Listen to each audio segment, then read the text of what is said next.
Hello everyone, welcome back. So I have a good news for you. This is going to be the last lecture legally of the chapter called respiration and circulation. हम एक बहुत छोटे topic से remaining है called as electrocardiogram. इसके बाद we are done with heart completely and we are also done with the chapter. I hope आप लोग पढ़ाई कर रहे हो, साथ साथ में कुछ डाउट हो तो पूछते रहिएगा. एंड जितनी चीज़ें हो सके मैंने एक्सप्लेन की है, but still if there are some problems you can comment in the section, so I will reply to it definitely. भले ही थोड़ा लेट करूँगी बट करूँगी ज़रूर. Okay, so let's just finish up with the last topic of the chapter and bind it by. I hope आप लोगों को ये चैप्टर पसंद आया होगा. I personally love it, really love it. Okay, what is electrocardiogram? हम सब ने सुना है इसका दूसरा नाम कॉल्ड एज ECG. ठीक है, इलेक्ट्रोकार्डियोग्राम एक ग्राफिकल रिप्रेजेंटेशन है, एक ग्राफ पे रिप्रेजेंट किया जाता है, या फिर आई वुड से एक ग्राफिकल रिकॉर्डिंग है. किसकी? जो इलेक्ट्रिकल वेरिएशंस होते हैं जो हमारे बॉडी के सरफेस पे डिटेक्ट किए जाते हैं जब हार्ट की मूवमेंट हो रही होती है अंदर. तो जब हार्ट अंदर मूव कर रहा होता है तो एक इलेक्ट्रिकल वेरिएशन आपके बॉडी के सरफेस पे घूमता है और उस मूवमेंट को ट्रैक करता है. तो इलेक्ट्रोकार्डियोग्राम इज अ टेक्निक जहाँ पे एक ग्राफिकल रिकॉर्डिंग बनती है और आपके हार्ट के मूवमेंट्स एक ग्राफ पे उतारे जाते हैं. This is called as this technique of getting your heart to study is called electrocardiogram. अच्छा, जो इंस्ट्रूमेंट हम यूज करते हैं ECG या इलेक्ट्रोकार्डियोग्राम पढ़ने के लिए, that instrument is called as electrocardiograph और also called as ECG machine. ठीक है, ये याद रखना. The technique is called as electrocardiogram and the instrument is called as electrocardiograph और इलेक्ट्रोकार्डियो मशीन. अच्छा, ये क्या करता है? ये डिटेक्ट करता है और एम्पलीफाई करता है आपके सिग्नल को. It detects and amplifies the signal जो ये रिसीव करता है आपके बॉडी के सरफेस पे. So it amplifies the signal and it also detects the signal और उसको फिर रिप्रेजेंट करता है एक ग्राफिकल फॉर्म में. तो कैसे होता है ये? So basically there are almost 10 electrodes used in this. एक बड़ी सी मशीन होती है, मशीन को एक स्क्रीन अटैच्ड होती है, स्क्रीन के साथ एक राउंड सिलेंडर होता है जिसके ऊपर ग्राफ होता है and the machine is also attach to the cylinder. And फिर वो इलेक्ट्रोड्स उस मशीन से बाहर निकल रहे होते हैं, उसके ऊपर एक जेल लगाया जाता है और उन इलेक्ट्रोड्स को दो टाइप के इलेक्ट्रोड्स होते हैं. एक होते हैं लिम्ब इलेक्ट्रोड्स और दूसरे होते हैं चेस्ट इलेक्ट्रोड्स. तो लिम्ब इलेक्ट्रोड्स क्या होते हैं? टोटल 4 तरीके के लिम्ब इलेक्ट्रोड्स जो आपके 2 हाथों और दोनों पैरों पे लगाए जाते हैं, वो स्टेथोस्कोप की तरह इलेक्ट्रोड्स होते हैं. और 6 इलेक्ट्रोड्स होते हैं जिनको हम बोलते हैं चेस्ट इलेक्ट्रोड्स, जो आपके चेस्ट पे, आपके बेली बटन से ऊपर और आपके थोरैक्स से नीचे इतने एरिया में चेस्ट पे 6 इलेक्ट्रोड्स लगाए जाते हैं. They apply some gel obviously.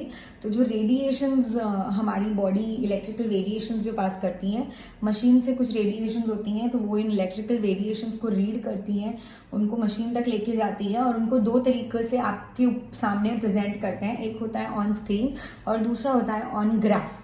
Okay, तो ये है ECG. ठीक है, इलेक्ट्रोड्स होते हैं, आपके बॉडी के ऊपर प्लेस किए जाते हैं, मशीन चलाई जाती है, आपको हल्का सा वॉक करने को कहा जाता है और आपकी जो हार्ट की मूवमेंट होती है वो इन इलेक्ट्रिकल वेरिएशंस को ट्रैप करते हैं और वो ये ट्रैप करके ग्राफ फॉर्म में आपके स्क्रीन के सामने या फिर आपके ऑन पेपर ग्राफ में रिप्रेजेंट करते हैं. So now I am going to talk about exactly वो ग्राफ में होता क्या है. वो ग्राफ में 3 डिफरेंट टाइप की वेव्स दिखती है, 3 डिफरेंट टाइप की waves. One wave is called as P wave, the other one is called as QRS complex और QRS wave and the last wave is called as T wave. ठीक है, ऐसे 3 तरीके की वेव्स होती हैं जो उस ग्राफ में दिखती है इलेक्ट्रोकार्डियोग्राफ या ECG मशीन में. अब वो वेव क्या होती है? So we have this voltage on your y axis and time on your x axis. ठीक है। आपका यहाँ से बेस लाइन यहाँ पे डाल रही हूँ मैं 0, ये नेगेटिव होता है, ये पॉजिटिव होता है, ऊपर की तरफ पॉजिटिव होता है।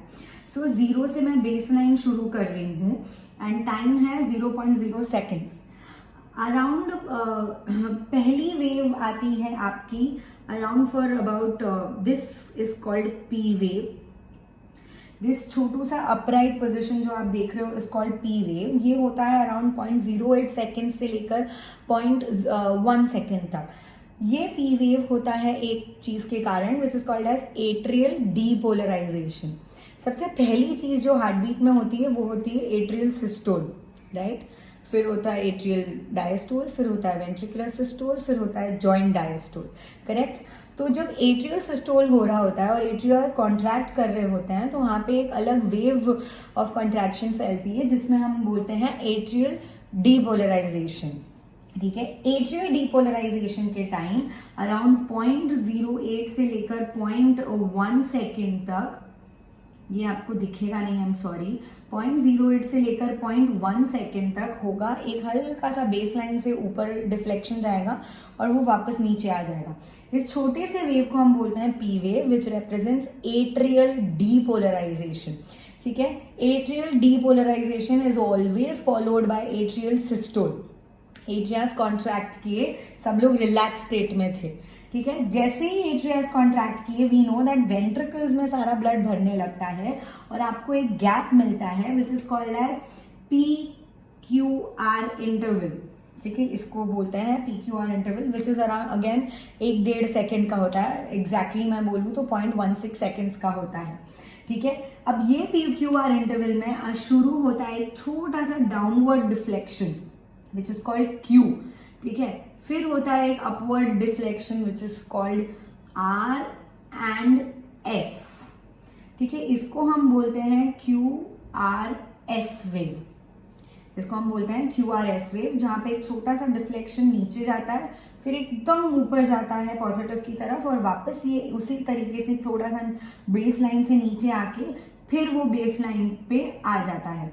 This wave is called as QRS wave which represents ventricular depolarisation. मतलब अब यहाँ पे एट्रियल सिस्टोल हुआ, अब ये लोग ये जो ब्लैक एरिया है जिसको हम PR इंटरवल बोलते हैं, इसमें वेंट्रिकल्स भर रहे हैं ब्लड से।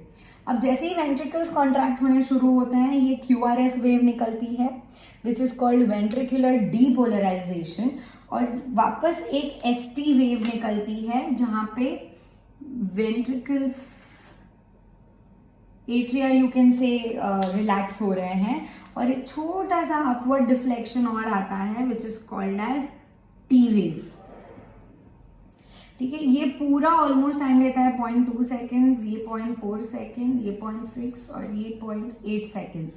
0.8 सेकेंड्स तक आपको यहाँ तक पॉइंट आता है, ठीक है। So can you see 0.8 second होता है एक heart beat. Atrial systole, diastole, ventricular systole and joint diastole. T पे होता है वेंट्रिकुलर रीपोलराइजेशन, टी पे होता है वेंट्रिकुलर रीपोलराइजेशन। तो याद रखना एट्रियल डीपोलराइजेशन होता है, सिस्टोल होता है एट्रिया का और पी वेव आता है। फिर वेंट्रिकल का सिस्टोल होता है और QRS वेव आता है विच इज वेरी क्विक। ये 0.08 से 0.1 सेकेंड तक होता है, ये 0.06 से 0.1 सेकेंड होता है। इतना सारा फटाक से हो जाता है क्योंकि वेंट्रिकल्स फटाक से पंप कर देते हैं सारा बाहर। और टी वेव अराउंड 0.05 सेकेंड तक होता है और बीच का गैप सब टोटल मिला के 0.8 सेकेंड तक एक बीट मिलती है हमको, जहाँ पे एट्रियल सिस्टोल, वेंट्रिकुलर सिस्टोल और joint diastole, atrial depolarisation, ventricular depolarisation and ventricular repolarisation. इस तरीके से यू गेट दिस वेव। थोड़ी देर बाद आप लोगों को फिर ये वेव मिलेगी PQRST, फिर थोड़ी देर बाद सेम वेव मिलेगी PQRST। इस तरीके से हर 0.8 सेकेंड के लिए आपको बीट मिलती रहेगी and this is how electrocardiogram helps in identifying related heart related problems. आपकी ब्लड की वॉल्यूम में प्रॉब्लम है, ब्लड के प्रेशर में प्रॉब्लम है, हार्ट के कोरोनरी वॉल्स में प्रॉब्लम है, कार्डियक मसल्स में प्रॉब्लम है, कोई भी हार्ट रिलेटेड जो डिसऑर्डर या डिफेक्ट होगा तो आपके ECG में ज़रूर आएगा। कैसे? अगर पी वेव में थोड़ा सा हल्का सा डिफ्लेक्शन है, ये तो देखो मेजरमेंट हमने अप्रोप्रिएट नहीं किया है, वरना प्रॉपर 0.0001 सेकेंड तक वो लोग ध्यान से देखते हैं। तो अगर पी वेव थोड़ा सा ऊपर नीचे है, इसका मतलब एट्रियाज कॉन्ट्रैक्शन में गड़बड़ है। अगर क्यूआरएस में है तो वेंट्रिकल्स की कॉन्ट्रैक्शन में गड़बड़ है। अगर टी में है तो वेंट्रिकल्स की रिलैक्सेशन में गड़बड़ है। अगर टी और पी के बीच के प्रॉब्लम है तो जॉइंट डायस्टोल में गड़बड़ है। ऐसे करके डॉक्टर ये पता करते हैं कि हार्ट के कौन सी नस में प्रॉब्लम है। One interesting thing is that अगर आप लोगों ने मूवीज देखी है, ऑफकोर्स जो देखी है, और हम देखते हैं कि एक बंदा हॉस्पिटल में एडमिटेड है और सडनली ऐसे वो जा रहा है, सडनली ऐसे टूं करके आवाज आने लगती है। सो दैट टूं आवाज is there is no longer any graphical recording happening, because there is no electrical activity variation happening, because there is no working of heart happening. तो वो जो स्ट्रेट लाइन आ जाती है ना, इसका मतलब PQRST नहीं होगा, इसका मतलब एट्रिया वेंट्रिकल कॉन्ट्रैक्ट रिलैक्स नहीं हो रहा है, सिस्टोल डायस्टोल नहीं हो रहा है, डीपोलराइजेशन रीपोलराइजेशन नहीं हो रहा है, and the heart is dead, complete heart failure, and the man is also dead. ये होता है आपका ECG. With this, I finish your electrocardiogram part, and now we're going to talk about a small topic called as lymphatic system, जो मैंने already आप लोगों को बता दिया है। लिम्फ मतलब एक वाटर लाइक लिक्विड होता है, क्लियर सोल्यूशन होता है, जो आपके बॉडी में एक ही डायरेक्शन में घूम रहा है from your tissues towards your heart. आपका जो इंटरसेल्यूलर स्पेसेस हैं, जहाँ पे जो फ्लूइड है, जो टिश्यू यूज कर लेते हैं सारा ब्लड, और फिर जब डीऑक्सीजनेटेड ब्लड बाहर निकल रहा होता है टिश्यू से और वेन्स में एंटर करने वाला होता है, तब हल्का सा वो फ्लूइड एंटर कर लेता है आपके लिम्फ में। अब ये लिम्फ मेजरली आपका लिम्फैटिक सिस्टम बनाता है, जिसमें आते हैं lymph vessels, lymph nodes, lymph glands and lymph organs. You have a nice picture in your textbook जहाँ पे बहुत डिटेल में बताया गया है सारे कहाँ आपके lymph nodes प्रेजेंट है।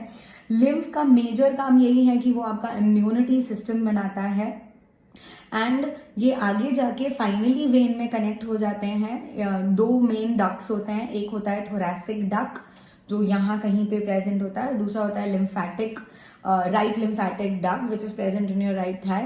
ये दो मेन डक्ट्स होते हैं जो सारे मिलके सारी वेन में अपना फ्लूइड डाल देते हैं और फिर वो वापस यूज में आ जाता है। Okay, they always flow in one direction only, and lymph is also an important fluid along with your blood in the body. ठीक है, with this I finish the chapter completely called respiration and circulation. I hope आप लोगों को सब कुछ समझ में आया हो, कुछ भी नहीं हुआ हो या कुछ गड़बड़ है तो do watch the video again and again. I'm sure आपका डाउट सॉल्व हो जाएगा। Keep studying, please study this chapter well, और इसका कंप्लीट पैकअप कर लो पढ़ के, and thank you so much. Keep studying, stay safe and stay healthy. Meet you soon. Bye.